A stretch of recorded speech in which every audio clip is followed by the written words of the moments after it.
we welcome Alice Hafer, who is a climber and a coach and a writer. And I might be biased, but Alice is absolutely awesome.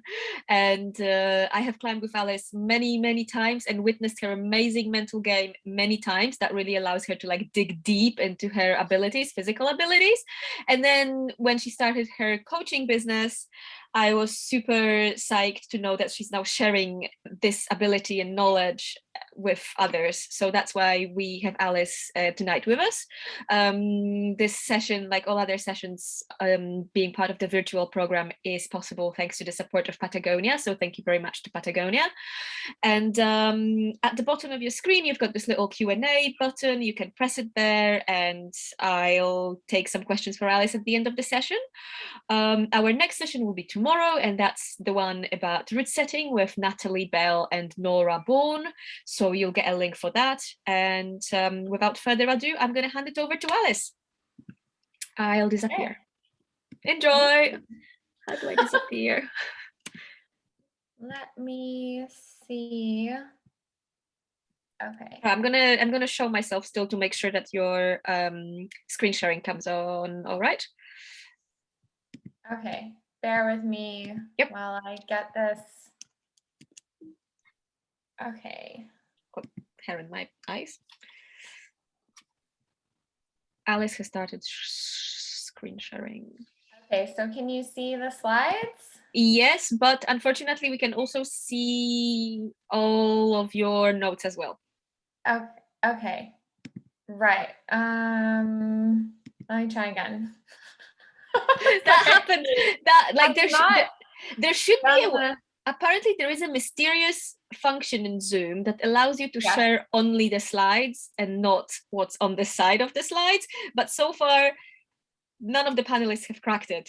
So everybody was like, I think there should be like a present button. Okay, this is.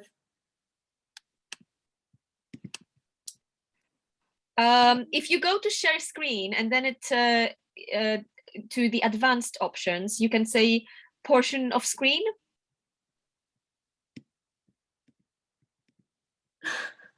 I'm not sure how it looks your end, but on my end, I have this option.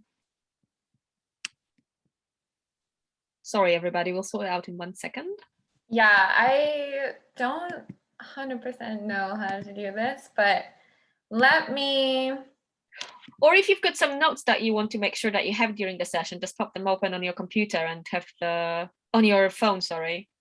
Okay, so you should only be able to see my actual slides, but let me see if I can make them bigger. Bigger, yeah. Maybe view. Why present on top? Well, then it like goes over. It goes perfect. Yay! It worked. All right, I'm gonna disappear now. Thank you for your help. No worries, I did not do much. Okay. Well, hello. Thank you, Zoff, for making this possible and the Women's Bouldering Festival. I have watched the other talks so far and they have been really phenomenal. So if anyone wants to catch up, they were really incredible. And I'm really thankful to be here and appreciate you inviting me to do this. So today I'm talking about battling your two minds in redpointing. So I am a specialized sport climber, and I know that a lot of you are boulders, but I did boulder for the first 8 years of climbing, and I definitely think that these strategies apply in any situation. So this is just like a little cartoon that I think is funny, so I apologize if you don't think it's funny. But it's just illustrating like how we can get trapped with thinking so much that it's almost like we're having an out-of-body experience, so that we're not really there while we're climbing. We're just so trapped into our mind that we are not even actually on the rock. So who am I? I am a climbing coach and a writer, and I'm also an athlete for Scarpa, Maxim Ropes, and Third Rock Clothing. And I've been climbing myself for about 11 or 12 years. And a lot of that time has been dedicated to making a lot of mistakes. And so because of that, and because I didn't really have a mentor in my own life, I became very, very interested in all of the aspects of climbing that I could learn about that would allow me to be a better climber, which in turn translated in me wanting to share those with other people and becoming a coach. So let's see. And oh no, I'm going backwards. Bear with me here. Okay, present. At least we figured that out. Okay, so back to the presentation. So if you have ever been climbing and you have heard any of these thoughts going through your mind, I can't get to the next move, I'm going to fall, I'm too pumped to climb, this hold is too sharp to do this move, I'm too tall, I'm too short, this fall is too scary to try hard. If you have had any of those thoughts in your head at one point or another, chances are that you felt overwhelmed by those ideas. Sometimes we reach a breaking point where we can no longer basically function or climb because we are so overwhelmed by these thoughts. Maybe you didn't even try again. Maybe you just gave up. If that's what's happening in your mind, then we are going to figure out how to overcome that battle. If you have ever been debilitated by fear or stuck in a performance plateau or crippled by your pursuit of ego-based accomplishments, so that might be like chasing grades and being so overwhelmed with the idea of that you can't actually climb, or if you've ever had a bunch of those negative thoughts like I showed before and you aren't able to basically move past that and they're just in your head constantly, and it's just like every time you climb all you have is all these spiraling thoughts. So that's where the battle between the mind and the brain comes in. So this is a picture of me climbing, and this is an antelope. And this is to illustrate a story of when this happened to me. I was actually climbing not even a month ago in a place called Tent Sleep in Wyoming, and I had the epitome of I wasn't able to overcome my own thoughts. So I had, in America, we drive like very long distances to go to places. So I had driven 14 hours to get to this place. And there were so many antelope, which is why I have that illustration here. And so the climbing is really amazing. There's lots of pockets and crimps, and I definitely feel that it reflects like my own personal style. And we had gone out one day to go climbing, and we go in the evenings. So you basically have all day to kind of prepare with this like anticipation. So we finally get to the crag, and there was a climb there that I had known about for quite a long time. It was a 8A plus or a 13C, and I had heard that it was like possibly my style, and I was really looking forward to trying it. And we get to the crag, my friend gives me some beta, and I really just had low expectations. I wasn't thinking about what was going to happen. I was just focused on doing the moves that she had informed me of. So the moves at the beginning are really difficult. It starts with like a really small crimp and a jump, and I made it through. And I was like, okay, I made it through. Still wasn't really getting into my mind, and I knew there was another boulder. And I was just kind of like, okay, let's see what happens. And so I got the pocket, I got the next crimp, I did like a long move, and I made it to the next part. And I was like, okay, I made it to the next part. All of a sudden, my heart is like racing. I'm starting to feel nervous. My palms are sweaty. It's even making me nervous right now talking about it. And so then I started to get shaky. And I was thinking to myself, like, oh no, my body feels like it's wearing down. I might not make it through. And I was like, just keep trying, did a couple of moves, and I made it all the way through all of the hard sequences. And as soon as I did, all of those internal judgments that I had passed, like I was getting tired, I was too sweaty, I wasn't going to make it. And all of a sudden, I was falling off. I have no idea whether I actually let go or whether I made a mistake, but either way, that disconnect between my body and my brain had already happened. So what happened is that I got so trapped in those thoughts. Like there was nothing that I could do. I was just obsessed with the idea that I was probably going to fail. And whether or not I influenced that failing, it's hard to say, but chances are that I probably did let go. So these are the type of situations that I'm hoping to empower you to be able to overcome. So when I say two minds, I'm really talking about your mind and your brain for the purpose of this talk. Lots of people have many different ways of defining like the two parts that we experience. So some people say like, oh, I have an angel and a demon, or I have like, they might say like mind and brain, which is very confusing. But for the purpose of this talk, I want you to connect the brain and the body. And I also want you to separate that from the mind. And I'm gonna explain what that means. So don't worry, it will become clear. So the brain, the body, and the mind are all interconnected, but maybe in a different way than you might expect. So when we speak to ourselves, the thoughts that we are listening to are really coming from our mind. And so that is a creation of ourself. And a review of 32 studies revealed that self-talk is relevant and related to performance improvements. So basically, what you say to yourself, like you're not going to make it, you're too afraid, you're not going to get past this point in the climb, or I'm too short, I'm too tall, it directly relates to your performance. And I know that that is something that you probably already understand, but considering that this is backed by a large amount of studies, I think it really shows the importance that the way that we speak to ourselves and even the way we talk about ourselves to other people can be extremely important in relation to our sport performance.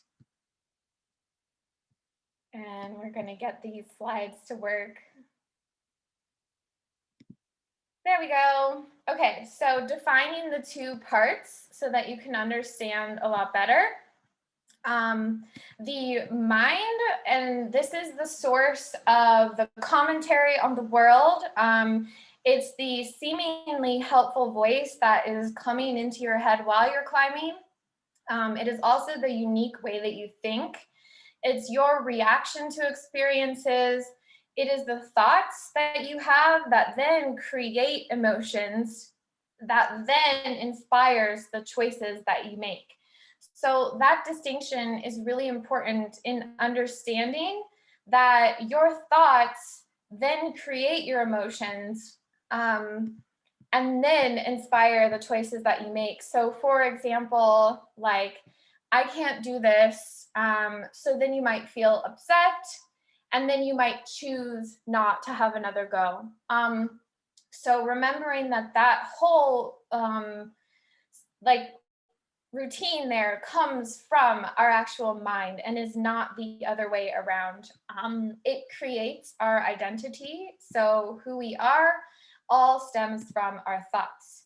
I love this quote, and I think it's really applicable for climbing and sports and in life as well. There's nothing good or bad, but thinking makes it so.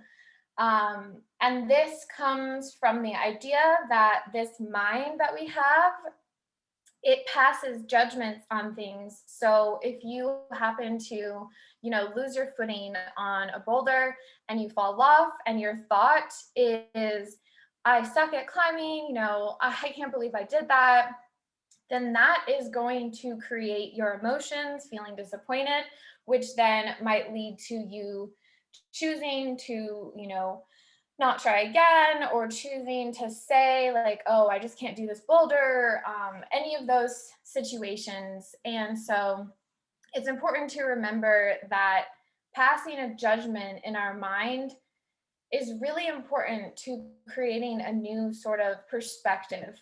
And let's go into the brain so that we can understand the difference between the two. So the brain is connected completely with the body. So the way I like to think about it is like your brain is an organ, your body is all organs. And then we have this like mind, which is our thoughts. So the brain and the body responds to whatever your mind is going to tell it. So literally, it will build chemical responses to your mind's observations. It will create perceptions literally into your body through neural connections. When I learned about this in my neuroscience classes, I was kind of like shocked because I just didn't understand that that was the way that the connection between our thoughts and our brain worked.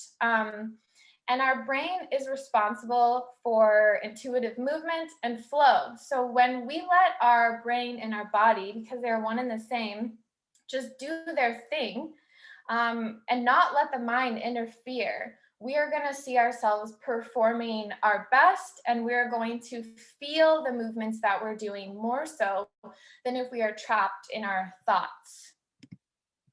So our identity and ourself is 99% mind. So that means that your brain and your body is hardly participating in our perception of reality. We think of our mind as ourself, as who we are.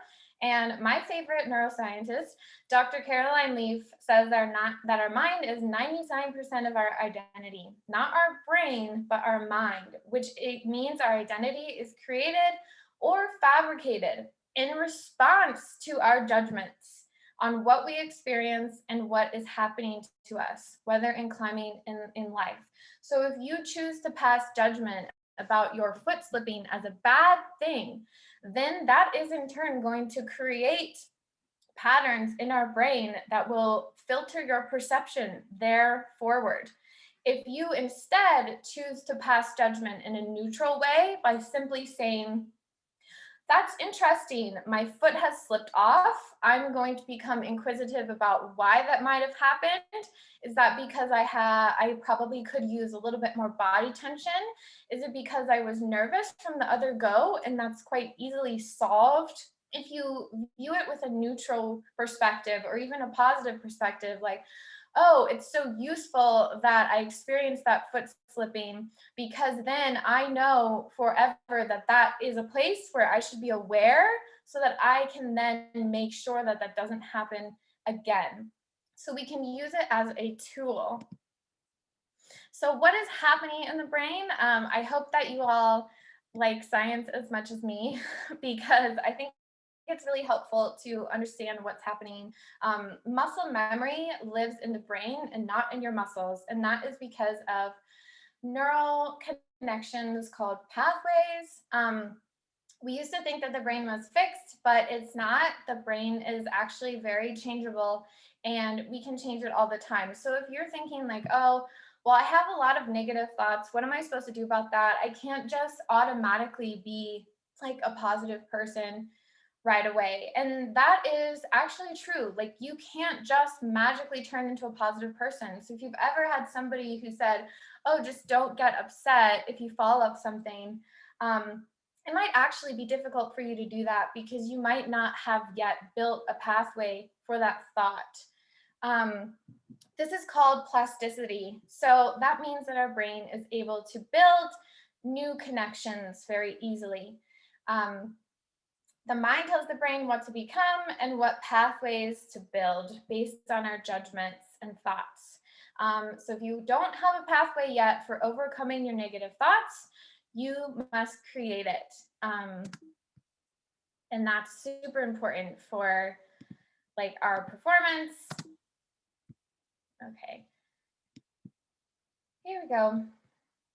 Unfortunately, we cannot separate our mind and our body. And so we must make sure that we use our mind in a positive way in order to control our bodies and allow us to reach our true potential. The dangers of listening to the mind. So we already talked about how thoughts might turn to judgment and create connections in your brain, which is super important. And that is, the judgments passed are out of touch with reality. The mind does not find the truth, but it creates the truth. And if we have thoughts of being very nervous and we are getting pumped or something, or we are just generally quite nervous to be up high, or one of those things, you can actually trigger fight or flight in your body, which you might experience as that palm sweating, heart racing, like your mind is just circling over and over again, your body is all tensed up.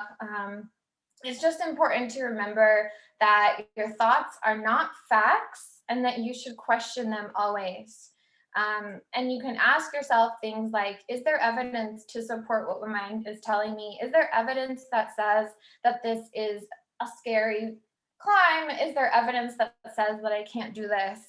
And chances are there really isn't. Like, if you really get inquisitive in the logic of what is happening, you should always question your thoughts. And so the exciting part is obviously like what to do about this. So in the moment when I was climbing intense sleep and I was not able to overcome my thoughts telling me that I was too tired, that my hands were slipping, that I didn't know the way, that I wasn't going to be able to find out the beta, and then I just ended up falling. It was a great opportunity for me to use all of these strategies that I'm about to teach you.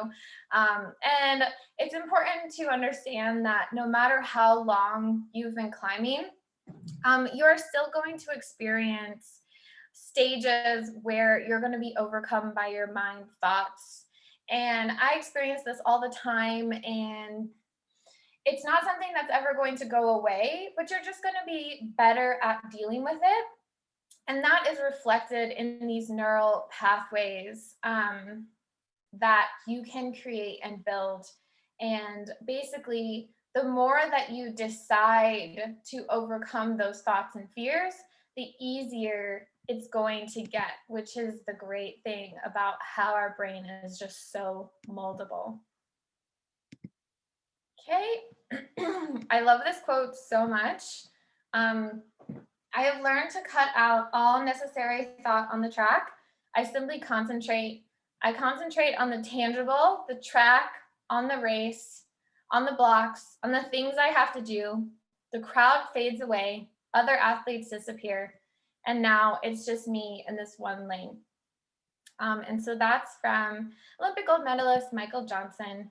And so what he's talking about here is directing your attention, which is one of the most important strategies for overcoming these racing thoughts. And so we want to rebuild your trusting connection with your brain and your body.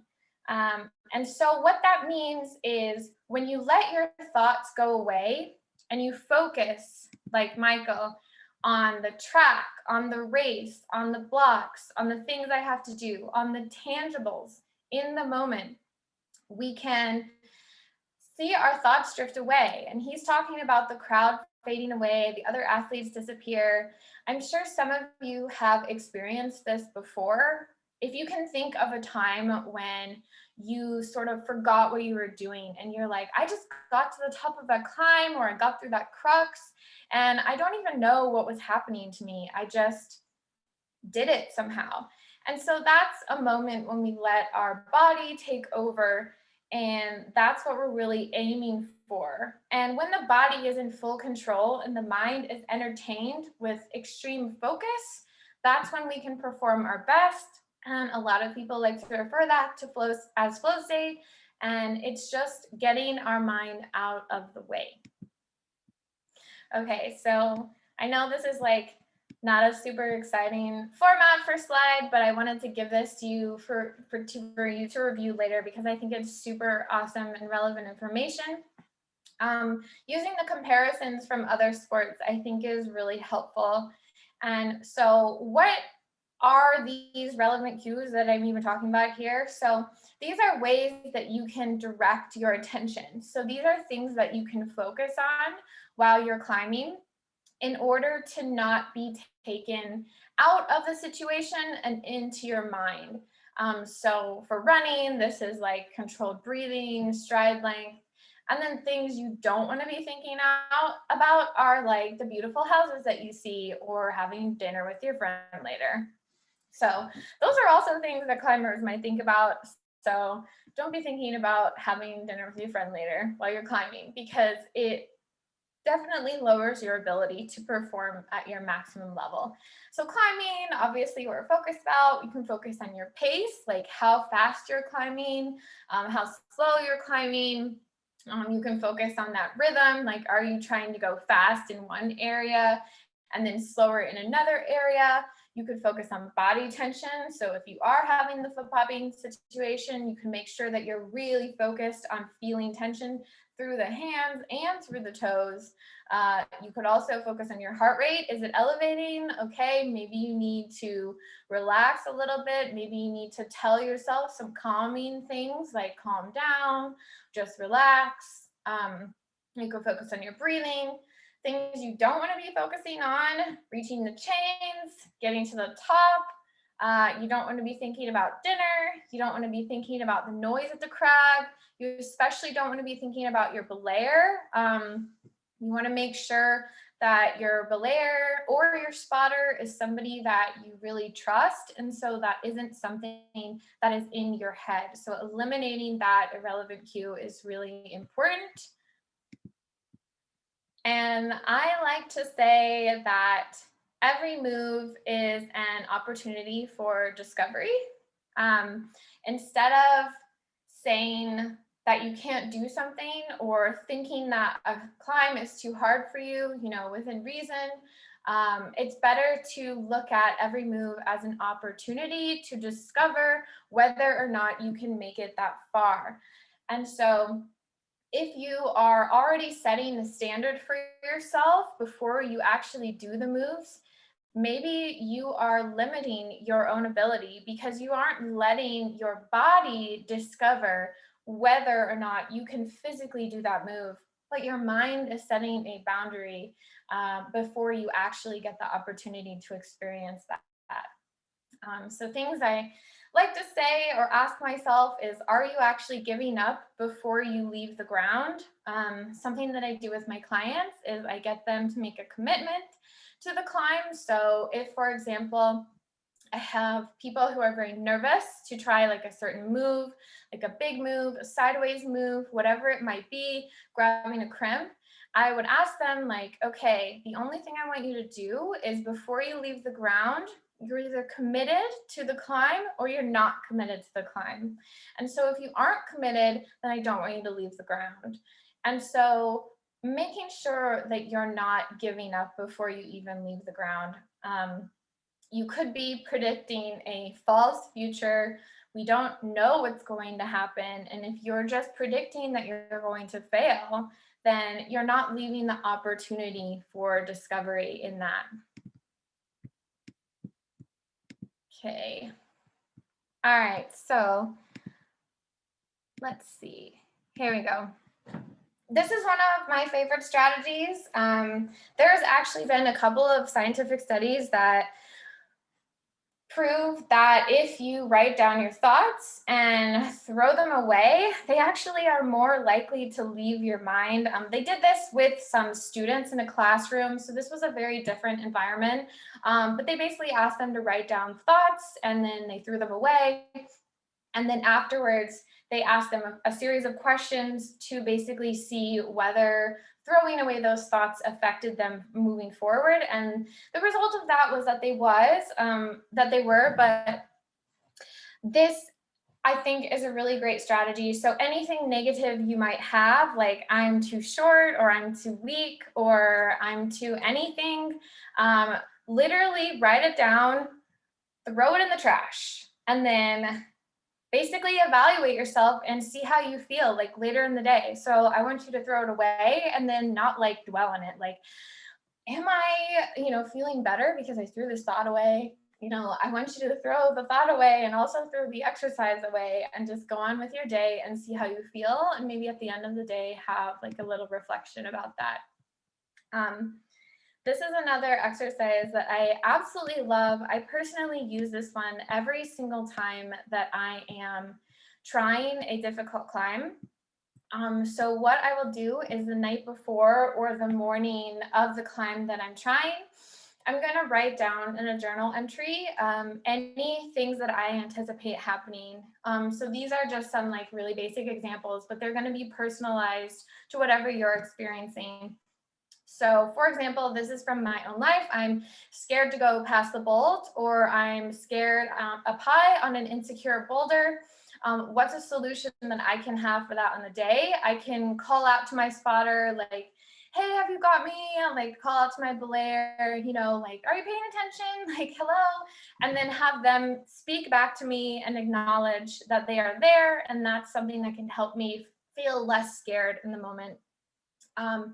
If you're falling over and over, you anticipate that that might happen on a difficult climb you're trying, you can eliminate what doesn't work. So if you are constantly going for a heel hook and it's just popping over and over again, then maybe that heel isn't the right beta, and not being concerned about falling, but thinking, okay, great, I know that doesn't work.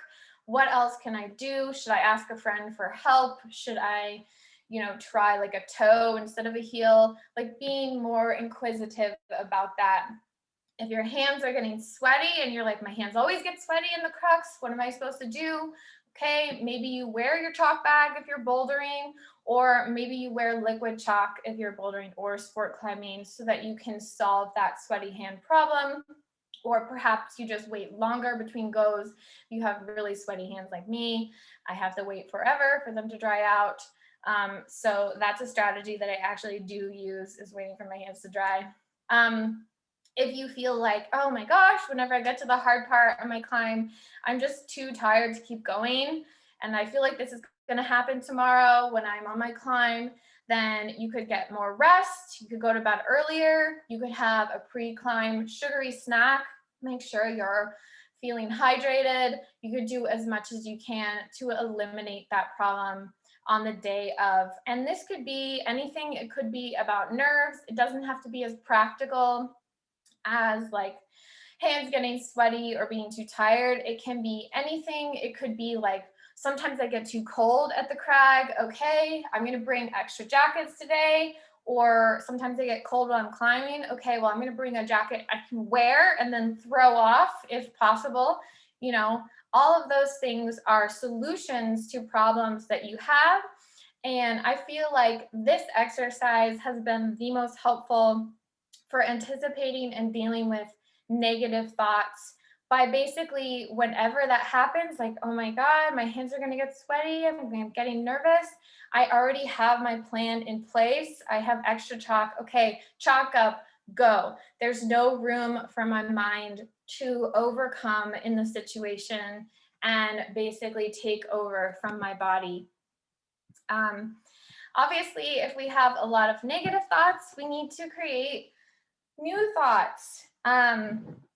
And so something that I really like to do is, if you're climbing and you're like, I just can't control my negative thoughts. I did your throwing away, I did the anticipate the problems, and I just have a ton of negativity in my head. It's just who I am. Well, it's not just who you are. As we saw, the brain is very changeable. You can become more positive. And so if negative thoughts start to happen when you're climbing, literally say out loud, stop. Like, just tell them to stop. And if that doesn't work, you can then supersede that thought with a positive thought. This is also a favorite with a lot of people that I work with, because they do have this constant flow. And so if they have something that they can say when the negative thoughts come in, then that really helps them to relax, and then they believe that thought. So those thoughts are still coming from the mind, but this time it's something that is more encouraging. So for example, this fall is really dangerous. I'm really scared to do this fall. You could change that to, this fall is safe. I know my spotter has me. I know my belayer has me. I can do this. I can do this next move. or you could say like, be calm, be strong. You could say any of those things. It's a personal thing, so you're going to have to create it on your own based on your own regular negative thoughts, and you're going to be able to overcome that with your specific positive thought. And then, as we talked about before, we want to come back into the body with sensory experiences. So if you're having the negative thoughts mid-climb, you've said stop, you've said be calm, be strong. You want to come back into your body and remember those sensory cues, the relevant cues that we talked about. So like breathing, body sensations, heart rate, pacing, any of those things, to just get out of the mind and get back into the body. Mid-climb, you can also turn to yourself and say, is this thought even helping me? Like, is it helping me to say out loud in my mind, like, how scared I am? Like, is it really helping me to tell myself that I don't think I can do this move? No, it is not helping you. So you want to help yourself with empowering phrases like, you can do this move, you're safe, your friends are spotting you, whatever the situation is, and giving yourself basically a reality check. Like, these mind thoughts are not real, they are just there to basically make me fall. Okay, and here we go. So we talked about this before, and basically neurons that fire together wire together.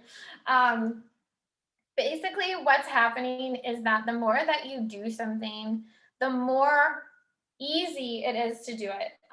So they call this groove theory in tennis.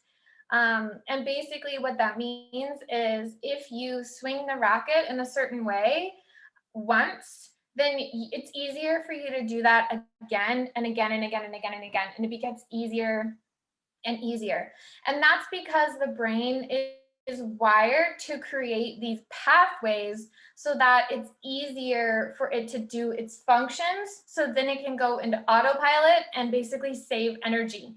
So this is relevant in the sense that if you have a lot of negative thoughts, it's going to be easier for your mind to go negative than positive. So it's really important to stop that and create those new thoughts with your positive phrases, with anticipating your problems and solving those problems. They call this Hebb's Law in psychology, which is basically like the more you do something, the more likely you are to do it again. It's way we create habits. It's why it's so difficult for us to change behaviors that are really hard for us. Like, say you stay up till 3 a.m. every night and you're like, dang, I really want to go to bed earlier, but I just can't for some reason. And that's because your brain is wired in a certain way, but it does not mean that it's impossible to change it. It just means that if it's difficult for you to overcome those thoughts, be kind to yourself and understand that you're literally fighting your wiring. And until you create those new pathways, it's going to be hard and you're going to have a lot of negative thoughts still coming in.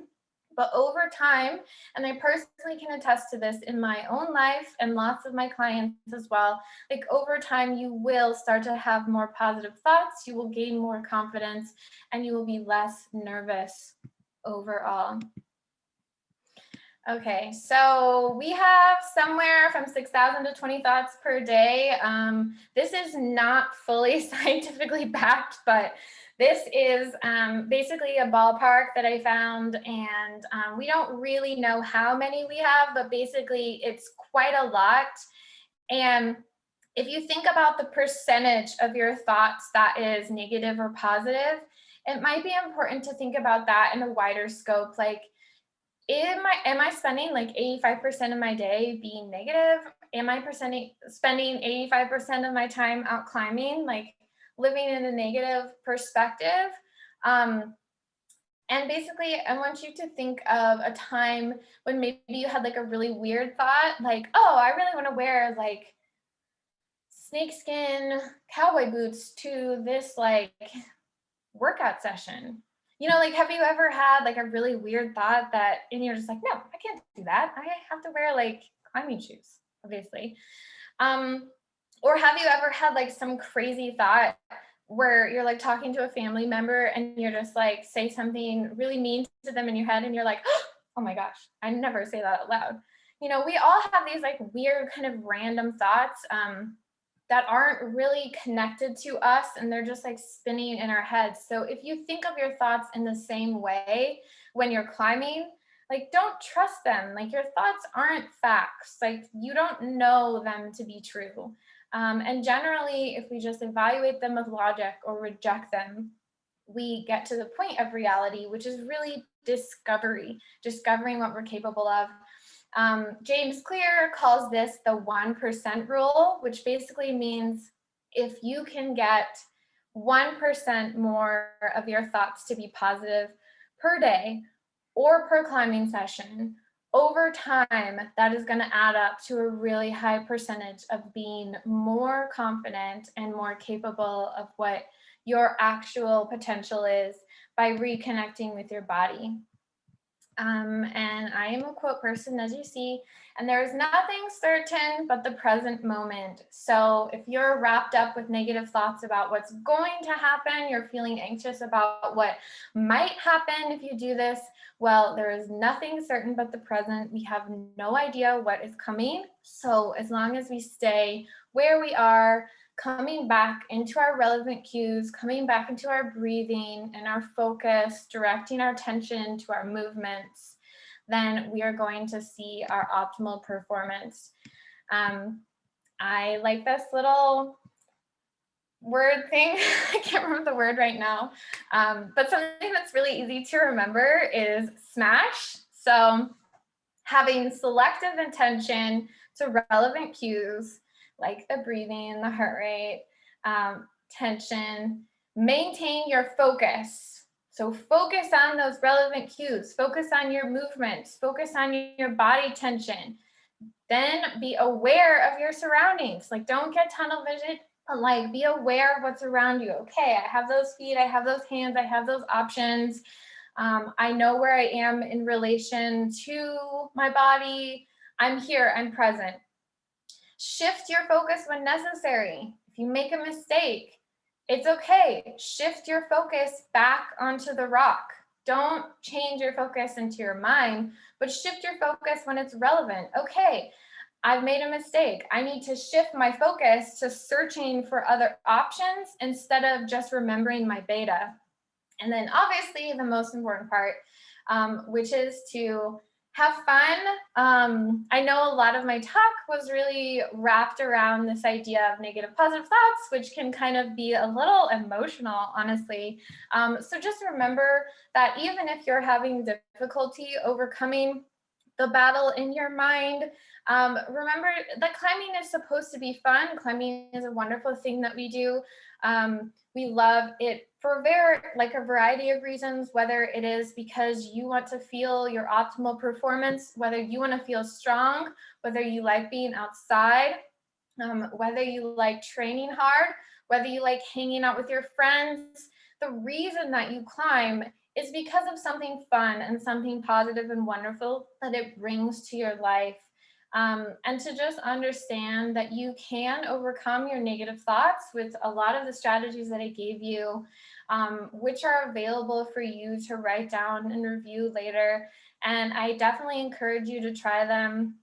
And you can send them to me and tell me like how they went for you. I'm more than welcome to follow up this talk if anybody wants any further help. Zoff can send out my email to you all later with the replay. And if you have any further questions, I'm here to answer them. Cool, fantastic. Thank you so much for this. I literally wrote that I am too short and too old on this post-it that went to the bin during our talk. So let's see if I forget that. But I felt uplifted immediately. That was like, I'm so glad. So we had a question from Aurelie that I accidentally made disappear. But Aurelie was asking for practical ways of shifting that negative attitude to positive, and I feel like everything that came after this question from your talk kind of answered this question. So there is one more. Aurelie says yes. So if there are any other questions that anybody has, now is the time. I mean, I tell myself so many negative things because I heard, and I justify the saying of negative things with a thing that I heard from Alex Magus. He said that, I say to myself all the bad things that can happen before I climb, so then they're kind of like preemptively out there. So I've been doing that for a very long time. But given that it's proven that we perform better if we don't say bad things but good things, maybe I need to make that decision to try the other side. Yeah, I mean, it's really relevant to say that some people could respond better to like negative inspiration. I know that at certain points in my life, if somebody were to say like, you're climbing really sloppy or something, then I would be like, no, I'm not. And I would go on the climb and like prove them wrong. But I think that it's on a spectrum. Some people respond well to that kind of feedback. But I would say the majority of the people that I work with, which is mostly women, not to say women are more negative, but I think that the type of woman that comes to me is looking for help because they're having trouble. So they would respond better to more positive kind of thought creation. Sorry, I got a little sidetracked with the popping questions that I need to look at. So that's a really good point from Aurelia. I was actually wondering myself, is it possible to sort of like get too confident, and what happens then? Because like I think I used to be like that. I used to be like, oh, I'm gonna be doing so well, and then reality smack. So where is that sweet point? So I think what you're referring to is called expectations. So managing expectations is also a huge part of mental training. And I feel like that is sort of the next level, in the sense that once you kind of don't really have these negative spinning thoughts anymore, you might be focusing very much on the outcomes. So I mentioned it very, very briefly in the talk, but like focusing away from the present. So you're focusing on repeating your performance, or you're so confident in your abilities that you're like, oh, I'm going to send this no matter what. I know what I'm doing. Like, it's important to view things from a place of humility and coming back to that present moment. So what's happening there is you're still getting trapped in future predictions. Whether those future predictions are positive or negative, it's still taking you out of the actual moment, which is the actual climbing. So being overconfident isn't a bad thing, unless you're dwelling on the results more than the actual movement in the moment. That makes a lot of sense. Yeah. Yeah.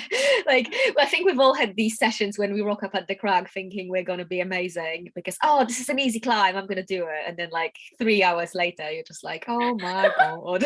Like 15 goes later, you're like, this is turning into a project. Yeah. Like usually those things that I say to myself, I'm going to flash this, and then it's like, I might not even finish it in the session, and then I feel bad about myself because I made those judgments before, which were not maybe grounded in reality, and I should have been more grounded in the present and not. Yeah, like there is no reality, but in the sense that like deciding what kind of performance we're going to have, whether positive or negative, neither of those is connected to the present moment. It's like you just have to have that mindset of discovery. Yeah, especially that it's also not all up to us, because like, the conditions might get super bad and then you have no way to affect that. And feeling Yeah. really bad because of that makes no sense, I guess. But it's easier said than done, obviously. Emma is asking if you are a fan of affirmations and if you would think it could be useful to include them in a warm-up session, or just in general, when could we include them, if at all? Yes, great question. So in terms of affirmations, I am a fan and not a fan.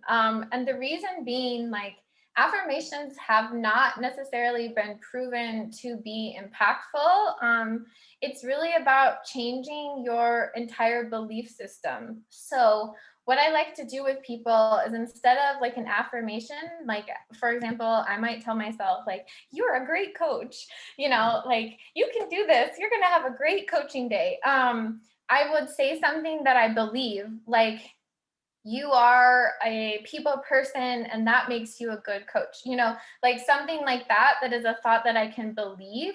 So basically take your affirmation and turn it into something that you're on board with. So that might mean changing it up a little bit in a different way, like, okay, I'm a coach that's good with people, so my sessions are going to be really good today because I like people, like, so change the affirmation into something that is personal and that you can believe 100%. So if you have any like feeling inside you that's like, I don't know if I believe this affirmation, then it's not really going to work. You want to have it to be really grounded within you. And then, okay, I should I feel like I should underline this somehow when I go to the next question, but that was just a great self-contained response. So let's move on to, we've got two questions that kind of overlap, so maybe you can do them together. One is from Marie, who's asking how to not stop yourself from trying moves because you're afraid of hurting yourself, like doing a dyno, or maybe your fall will be bad.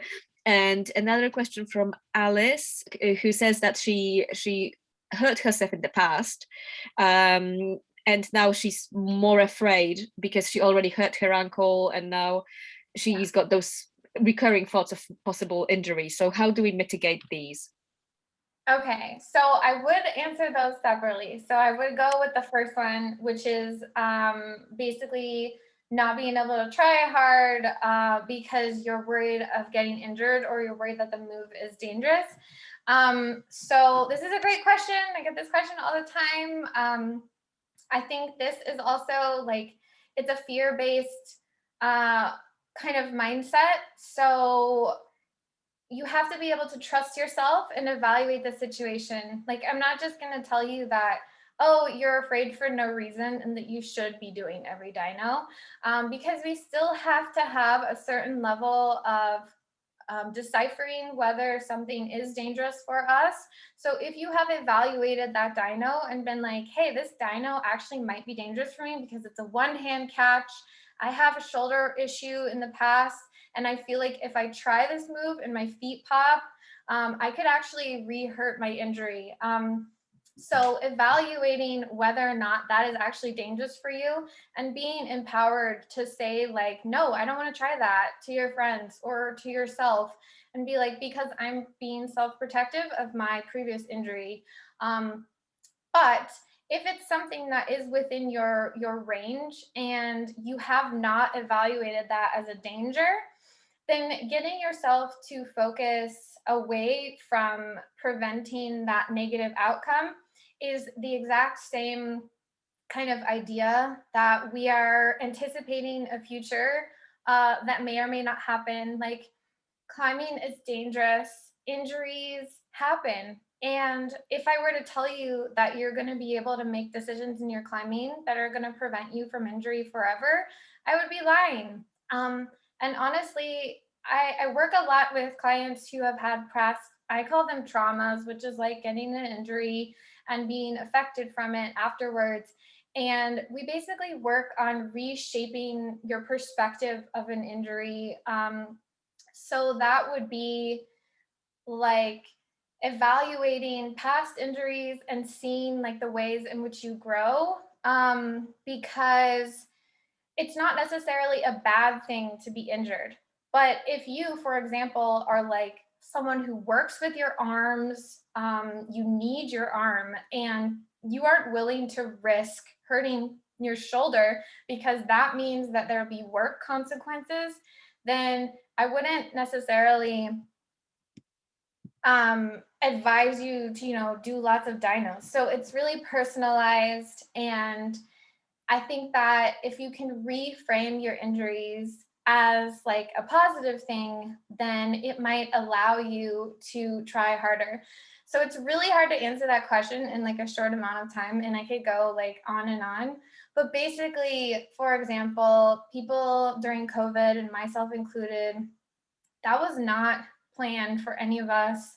We took a huge rest period. And a lot of people in their climbing specifically, I have heard them say, COVID was the best thing that happened to my climbing because I have then been able to focus on an area I was ignoring. So all of that is basically hopefully clear, but I'm just trying to summarize that if you have a fear of injury, then you are basically predicting a negative outcome, and we don't know what is negative or positive. So you are just preventing yourself from being present and reaching your potential like in this moment. So I hope that that makes sense. As for an answer, I think if I can just jump in between the next question, I think it's very different at different levels of climbing experience because, for example, both yourself and myself, we've now climbed for more than a decade, and we have this ability to make fairly sensible judgments on whether something is dangerous or isn't. And I think both in terms of injury or like a random accident, like falling and hurting yourself, not just like a tendon snapping, although it doesn't always get very sensible. But if we do stop and think about those things, we have a good chance of making a very informed decision whether to go for something or not. And I think it's definitely much harder at the beginning of people's climbing career. And then it's probably very important to differentiate whether the fears are real or maybe just ask somebody more experienced if somebody's not certain, right? Like, am I gonna hurt myself if I do this? But then again, it needs to be a trusted person. yeah, well, I mean, there's so much in what you said there. So yeah, experience is the foundation of our self-trust. So basically, with people, I start with like trusting gear, trusting the layer spotter, and then experience is like the next tier. So if you've never done a lot of dynos and you don't know whether they're dangerous or not, then your self-evaluating sense might not be as developed as someone else. So that's where you can do those things. You can just choose not to try because you don't want to get hurt. Or you could look at the way that people are falling and be like, dang, that fall looks kind of rough. Like, maybe I don't want to do that, just like, or you can experiment. And if you're like trying to do the move, you could do it like halfway, like do a little bit. You could do like a little bit bigger and you're like, okay, I feel safe. Like, okay, I'm going to go for it. Make sure that you have a spotter. All of those things are super relevant for building that kind of self-trust about whether or not you trust yourself to evaluate something as safe or not safe. And if you lose that trust because you've already hurt yourself, be it from your own fault or like random accident, which can also happen, what then? Yeah, this is like a whole talk in itself. But that's true. So feel free to give only as much as you're willing to give at 8 o'clock in the evening. Although it's 11 o'clock in the morning, you've got the whole day. I know, but I mean, every time we get into mental stuff, there's always like so much personal like experience and what happens to you that is so relevant. Yeah, and we also don't want to take the whole day from you, so don't worry. Okay, well, yeah, so on to the next question, which is that like the question was about someone who actually hurt themselves. Yeah, so that in itself is like, we talked a little bit about like reframing that injury, but also like there's just so many stages, like being comfortable with whatever level you're at. So for example, like when I hurt myself taking a really bad trad fall, I was accepting of the fact that I now was not able to really trad climb for a couple of months because I was just too scared. And so I was like, okay, like the first step for me in rebuilding my confidence is making sure that I'm not too far out of my comfort zone. So you would want to make sure that you are doing stuff to build you up. Like if you have had like a really dangerous fall or an injury, you want to make sure that you aren't just like jumping full blown into an environment where you're going to be really scared, because the danger of that is that you become even more scared. And so there's like a couple strategies for dealing with fear, and one of them is just jump off the boat. You know, people say like get back on the horse, and that is a strategy that works great for a lot of things, but I think a lot of people in climbing really struggle with that. So like taking a huge whip is not going to break you of your fear. It might just make you like even more afraid. So starting where you're comfortable, rebuilding your confidence, rebuilding your trust with your body. Strengthening is really great for people who have had injuries. I work with a lot of clients to develop their physical side so that they can then feel less prone to injury. So if you have had an ankle injury, maybe you need to really up that ankle strengthening, taking advice from your PT, whatever they tell you to do, and make sure that you're equipped for those long hikes or those boulder falls or whatever situation you're in. Yeah, for sure, because there is like so much physical to it as well. Yeah, definitely. Yeah. Like it's the classic thing that I was always doing. It's like, oh, I've got really strong fingers, I will never hurt them, and then I've hurt all of my fingers. And then years of rebuilding followed. Yeah, you're so strong now. Well, touch wood. Yeah, well, I hope I was able to somewhat answer that question, because Yeah. I know that it's difficult to come back from an injury, but basically like just keep pushing yourself like to your level of comfort, and just like be really forceful with people. I know it can be hard at first, but like go with someone you trust and allow them to let you be afraid. Like it's okay that you're still afraid, and like just do, if you can only do one lead climb per day and then you're like, cool, that's all that I have energy for, then go with someone who's going to accept you for top roping the rest of the day, and like just do whatever you're comfortable with. Yeah, I really wish somebody told me that many years before before traumatizing myself by pushing myself way too quickly. So let's end on a question about lead climbing for beginners, and if you could tell us what strategies people can employ to sort of open themselves up to lead climbing more. And I think that's not only difficult for people who are beginner climbers and start leading, but even for boulderers, because like I boulder all the time, and then if I go sport climbing, I'm petrified. So what to do in that unfamiliar situation with lead climbing? Yeah, totally. Well, I mean, we can go back to our foundations, which is building your skills. So being comfortable with clipping, being comfortable with belaying, being comfortable with your belayer. So like maybe don't climb with someone who's just as new as you are. Like make sure that you feel really safe. You can also practice leading while on top rope. If you have access to a gym, or you have a couple of friends who are willing to put up a top rope for you, and then you put your lead rope on, so you have two ropes, you can then practice leading while on top rope, so you're like completely safe. You're not going to take a lead fall, you're going to take a top rope fall, but you're able to practice those positions, and eventually you'll kind of like forget that the top rope is there, so you'll be like in the actual situation. So that's like a great starting point. You can always make sure to clip up like 3 clips or something like that when you're first beginning, so those first like nervous sections, you're not actually like leading, you're on top rope, so you're like, okay, cool, I know that I'm fully safe, and I'll do the hard scary beginning later. You know, there's lots of steps that you can do, but building those practical skills is definitely like the base level.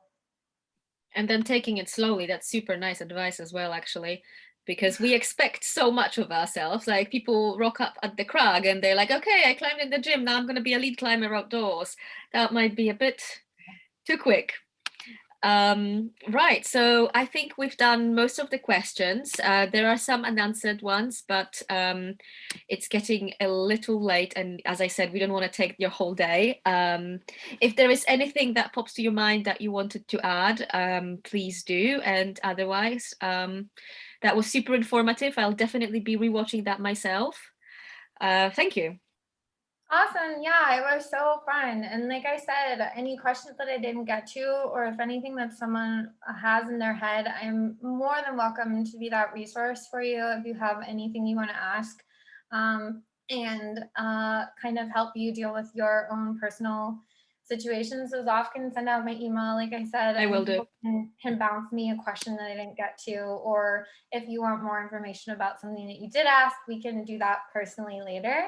But yeah, it was so much fun. I absolutely love talking about this stuff. So I really appreciate the opportunity to tell you guys about it. And thank you so much, Zof. Thank you, Alice. And yeah, I really, really, really enjoyed it. So I hope everybody else did too. I'm sure everybody else did too. Thank you. I hope so. Thank you so much. Bye-bye. Bye.